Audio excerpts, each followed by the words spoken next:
Welcome बच्चों, in this session we will discuss about origin of sliding friction and types of friction. ठीक है, तो सबसे पहले क्या है, origin of sliding friction में दो टाइप के व्यूज हैं.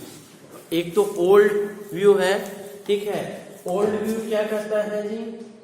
ओल्ड व्यू स्टूडेंट्स, ये हम केवल स्लाइडिंग फ्रिक्शन के ओरिजिन के बारे में पढ़ा है. ठीक है, तो ये ध्यान दीजिए कि ओल्ड व्यू क्या कहता है कि friction is due to roughness of surfaces. Friction is due to roughness of surfaces. ठीक, तो ये तो ओल्ड व्यू हुआ. पर अब क्या है, इसकी लिमिटेशंस बाकी, और हम कोई भी स्टेटमेंट हमारी तभी वैलिड मानी जाएगी जब क्या है, हमारे प्रैक्टिकल्स एग्जांपल्स भी उसको फॉलो करें. ठीक है, पर इसकी लिमिटेशंस क्या है कि मतलब जो दो सरफेसेस कांटेक्ट में है उनका रफनेस पे फ्रिक्शन डिपेंड करता है, और अगर सरफेस एरिया बढ़ा दिया जाएगा तो क्या होगा, रफनेस भी बढ़ेगी, है ना. सरफेस एरिया कम कर दिया गया, रफनेस घट गई. तो इसलिए क्या है, सरफेस एरिया बढ़ाने पे क्या होना चाहिए, फ्रिक्शन भी बढ़ना चाहिए. But friction is independent of area of contact, पहली बात. और दूसरी बात क्या है कि यहां क्या कि रफनेस को अगर डिक्रीज कर दिया जाए, सरफेसेस को स्मूथ कर दिया जाए, तो वो स्मूथनेस के कारण से फ्रिक्शन घटना चाहिए. पर ओवर स्मूथ अगर सरफेसेस है तब क्या होगा, उनका फ्रिक्शन क्या है, बढ़ जाता है. सरफेसेस क्या है, बहुत स्मूथ भी हैं तब भी उनके अंदर फ्रिक्शन बढ़ जाता है. तो मतलब क्या है, ये ओल्ड व्यू का जो कॉन्सेप्ट है इसके अगेंस्ट है हमारी दो सिचुएशंस. क्या है, लिमिटेशंस, इसकी limitations.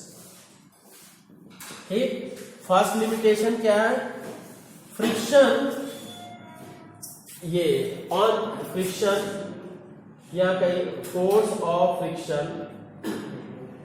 Friction is independent of dependent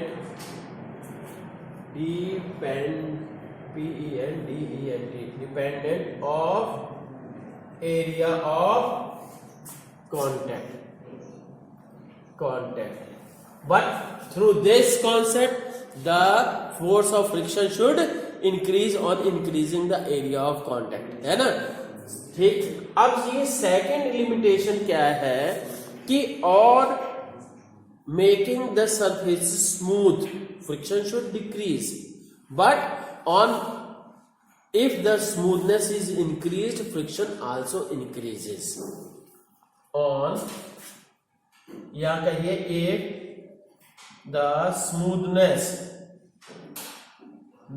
of, if the smoothness of surfaces are increased, if the smoothness of surfaces are increased, अगर सरफेसेस की स्मूथनेस इंक्रीज की जाती है, देन ये फ्रिक्शन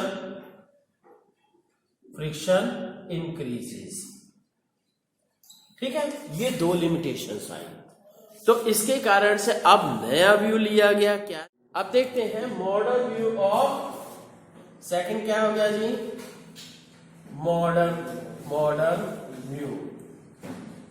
मॉडर्न व्यू क्या है, ठीक है, मॉडर्न व्यू में के अनुसार क्या है, the friction is due to strong atomic and molecular forces. Friction is due to strong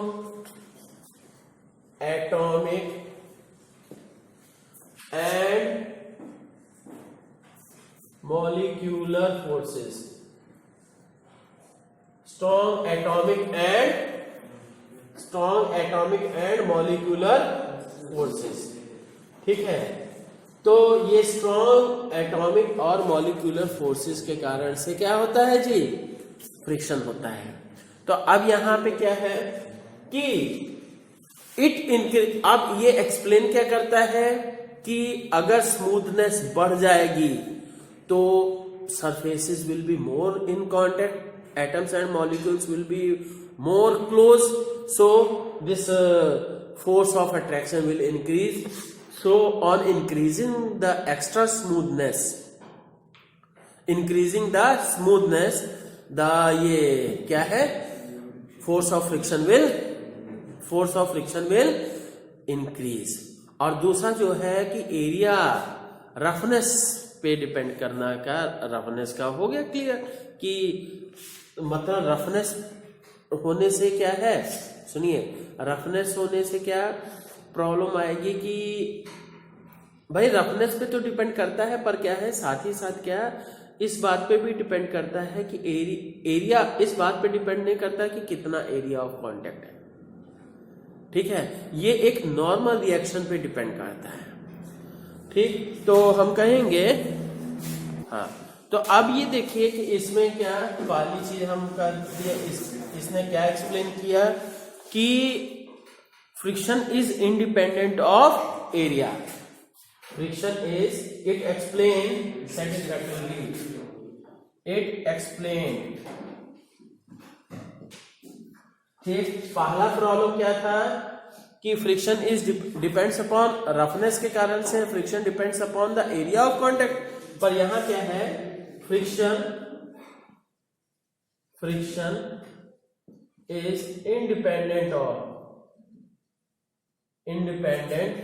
of area of contact, ठीक। कैसे जी, as the area increases the ये फोर्स ऑफ एडहेशन, मतलब इंटरमोलिकुलर फोर्स जो है दैट आल्सो इंक्रीजेस, तो जिसके कारण से क्या है कि ये तो सो एज द, इसमें लिखेंगे एज द एरिया इंक्रीजेस, जैसे जैसे एरिया इंक्रीज करेगा द एडहेसिव फोर्स, क्योंकि बहुत सारे मॉलिक्यूल्स हो रहे हैं कांटेक्ट में आएंगे, तो so the adhesive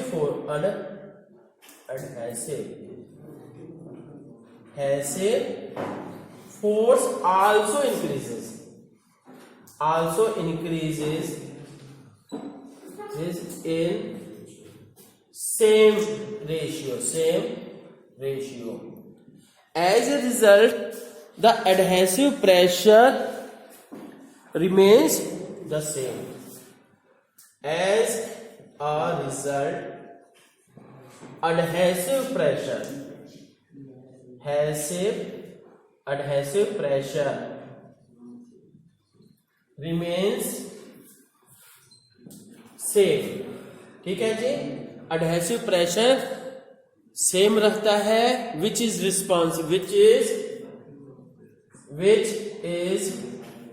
responsible for, हाँ, remains same, which is responsible for friction, ठीक। अब नेक्स्ट स्टेटमेंट उसकी क्या थी कि सेकंड क्या है, on increasing the smoothness of surfaces more atoms and molecules comes in close contact, as a result the intermolecular forces increases and which causes more friction. On increasing क्या increase करते हैं जी, ऑन इंक्रीजिंग द, क्या increase करेंगे, on increasing the smoothness of surfaces more, ठीक, more atoms and molecules comes in close contact, ठीक है, पूरे तरह से कांटेक्ट में आते हैं और नतीजा क्या निकलता है कि एज ए रिजल्ट, ठीक, and intermolecular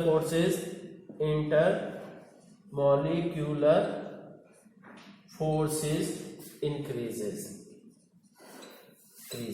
intermolecular forces increases, ठीक है, which causes more friction, which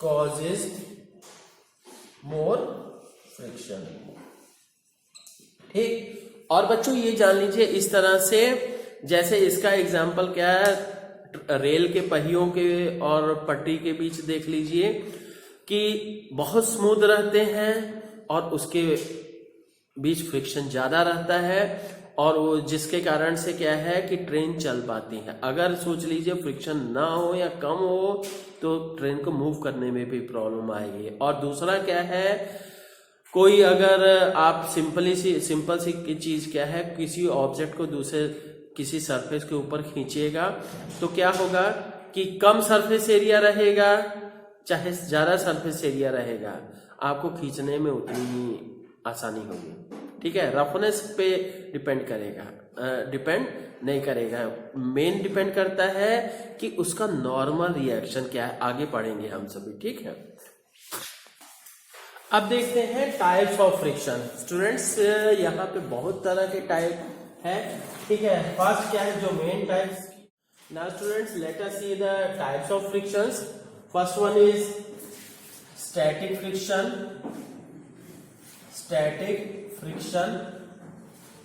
second is limiting static friction,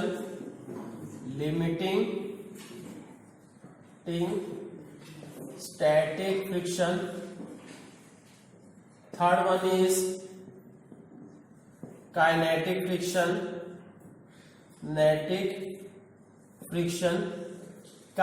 friction में भी मेनली क्या है, दो टाइप के फ्रिक्शन हो सकते हैं, एक तो स्लाइडिंग भी हो सकता है, दूसरा रोलिंग फ्रिक्शन भी हो सकता है ना। तो इसको थर्ड के बाद फोर्थ, ये sliding friction and this one is fifth one is rolling friction, ठीक। तो अब यहां से हम कहेंगे कि static friction is the self adjusting friction. If there is external force on the body to move it, then there will be ये sliding friction, sorry static friction. If there is no external force, there will be no static friction, ठीक है। It is लिख लेते हैं, it is a self-adjusting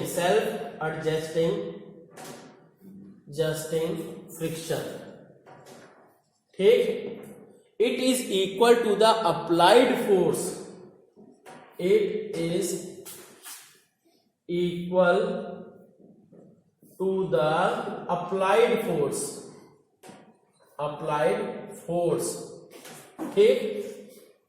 Whenever it is at rest, whenever it is at rest, ठीक। तो जब तक कि ये रेस्ट में है तभी स्टैटिक फ्रिक्शन होगा, ठीक। अब नेक्स्ट हम बात करते हैं कि limiting static friction. What is the limiting static friction? It is that maximum friction, या it is that maximum applied force to the body at which the body is just ready to move or slide, ठीक है। तो क्या कहिएगा जी? अब बात करते हैं लिमिटिंग स्टैटिक फ्रिक्शन की। It is that maximum static friction at which the body is just ready to move. It is that maximum static friction, it is that maximum static friction at which नहीं, after which कहिए, after which the body is, नहीं sorry, at which ही होना चाहिए, क्योंकि body is just ready to slide, चली नहीं, चलने के लिए बिल्कुल पूरी तरह से तैयार है। तो it is that maximum static friction at which the body is just ready to move. ठीक, is just ready to move करने के लिए तुरंत तैयार है, उसको क्या कहेंगे, लिमिटिंग स्टैटिक फ्रिक्शन। अब नेक्स्ट हम बात करते हैं काइनेटिक फ्रिक्शन की। Kinetic friction is less than the limiting static friction and it is the friction, it is a constant frictional force which acts on a body. ठीक है, अगर body कोई कांस्टेंट स्पीड से मूव कर रही है तो वो क्या है, उसके ऊपर लगने वाला काइनेटिक फ्रिक्शन जो होगा कांस्टेंट होगा। ठीक है, हाँ ये है। उसके बाद भी अगर ये स्पीड बढ़ाइएगा तो उसकी क्या है, गाड़ी की स्पीड इंक्रीज होगी, फ्रिक्शन जबकि कांस्टेंट होगा।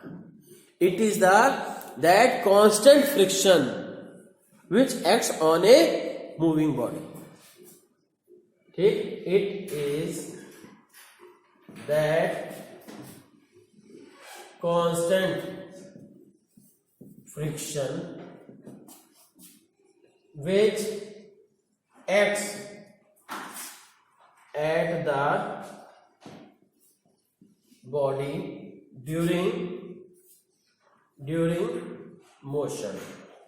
मोशन के दौरान जो होता है कांस्टेंट फ्रिक्शन लगता है। ठीक, हाँ अब ये है स्पीड इन एक्सीलरेटर दीजिएगा तो क्या होगा कि उसकी स्पीड बढ़ेगी। ठीक है, फ्रिक्शन उतना ही रहेगा। ऐसा नहीं कहेंगे कि हाँ दो गाड़ियां हैं, क्या है, एक 40 की स्पीड से चल रही, एक 80 की स्पीड से चल रही है, तो किसमें फ्रिक्शन ज्यादा लग रहा है, तो आप कहिएगा कि नहीं ये क्या है 80 की स्पीड वाली गाड़ी में, नहीं, फ्रिक्शन दोनों में सेम लग रहा है। पर हाँ एक चीज है कि जो वर्क डन बाय फ्रिक्शन होगा, क्योंकि 40 की स्पीड से अगर गाड़ी चल रही तो कम डिस्टेंस ट्रेवल करेगी, 80 की स्पीड से चल रही तो ज्यादा डिस्टेंस ट्रेवल करेगी, और जिसके कारण से 80 की स्पीड वाले में तेजी से वर्क करना पड़ेगा, तो इसलिए ज्यादा फ्यूल कंज्यूम होगा। Is that clear? तो ये चीज है मैटर। तो अब ये है, नेक्स्ट है sliding friction, the force of friction which exist between two surfaces whenever both are sliding over each other। ठीक है, it is the force of friction which क्या है, exist when a body slides over a surface, slides over other body भी हो सकती है, क्या है, पूरा सरफेस भी हो सकता है ना। तो ये चीज, और नेक्स्ट है rolling friction whenever any body rolls. ठीक है, ये it is the friction whenever any body rolls। ठीक है, अब बच्चों क्वेश्चन आता है कि कौन सा फ्रिक्शन सबसे ज्यादा है, कौन सा फ्रिक्शन सबसे कम है, कौन सा फ्रिक्शन सबसे ज्यादा होगा, काइनेटिक फ्रिक्शन है ना। तो हो गए गलत यहीं पे, काइनेटिक नहीं, काइनेटिक से अभी कल मैंने पिछले पीरियड में बताया है कि लिमिटिंग स्टैटिक फिगर देखिए, ग्राफ देखिएगा, ग्राफ ऐसा है फ्रिक्शन के लिए, सॉरी ऐसा टाइप का ग्राफ मिलता है, दिस इज द ये friction, this is the force, तो ये क्या है, this is the limiting static friction, और ये मैं पिछले पीरियड में बता चुका हूं। ठीक है, तो ये क्या है, limiting static friction is maximum in nature, limiting static friction is maximum, यहाँ is maximum in all, सभी में से ये। और सबसे कम फ्रिक्शनल फोर्स कौन सा होता है? हाँ, रोलिंग फ्रिक्शन। रोलिंग फ्रिक्शन ही सबसे कम होता है, क्यों? इसीलिए क्या है, पहिए भी रोल करते हैं, है ना। अगर स्लाइडिंग फ्रिक्शन होता है तो बसों का पहिया क्या होता है? चौकोर होता है, वो स्लाइड करके जाती है ना। तो पर क्या है बच्चों, अलग अलग, जैसे आइस वगैरह के ऊपर स्लाइड करना आसान होता है ना। बहुत तरह की सिचुएशंस भी आते हैं, ठीक। तो ये रोलिंग फ्रिक्शन